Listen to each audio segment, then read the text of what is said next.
Good morning and welcome back.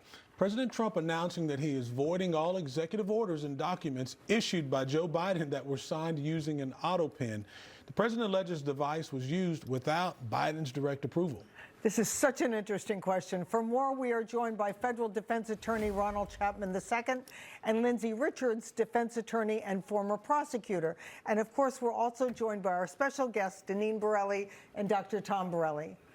So, Ronald, can the president do this? Well, absolutely. So first, forging a president's signature is a felony. It's a crime to do so. So if anybody used the auto pen without Joe Biden's express permission, without him deciding that a pardon is okay, it's going to be an invalid signature, and the force and effect of that signature makes it moot. Yeah, but the question, though, is can the president, with the act of using this actual, I'm sorry, I've lost my train of thought. Can the president actually, using his authority, reverse the actions of a preceding president? We had a guy on yesterday who argued that you can't. I mean, it's obvious one executive order can be overruled with a new executive order, correct? Well, yeah, that's absolutely true. First, for executive orders, that's not a problem at all. All he has to do is sign a new executive order, and therefore he's acted.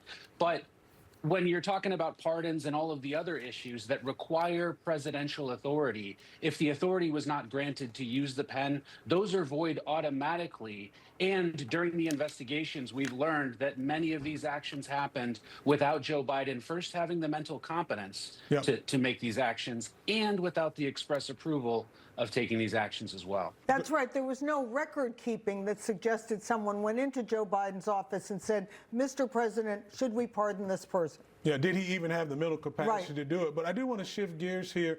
We know there was newly released emails that show that former special counsel, Jack Smith, issued subpoenas for a dozen GOP lawmakers. The records were sought as part of the Arctic frost investigation into the events surrounding January 6th and the 2020 election. Ronald, how common is it for a special counsel to subpoena lawmakers' records, and what precedent do you think this sets?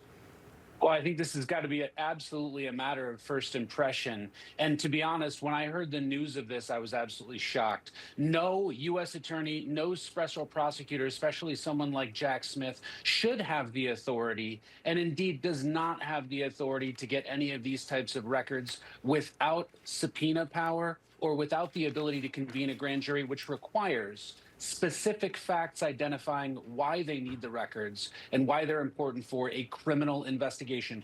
We don't have any of that. And of course, that's exactly why Joe Biden decided to pardon Jack Smith preemptively, to prevent his prosecution for the range of misdeeds that we're about to uncover in this case. It's been a great panel. Thank you, guys. Thanks. Thank you.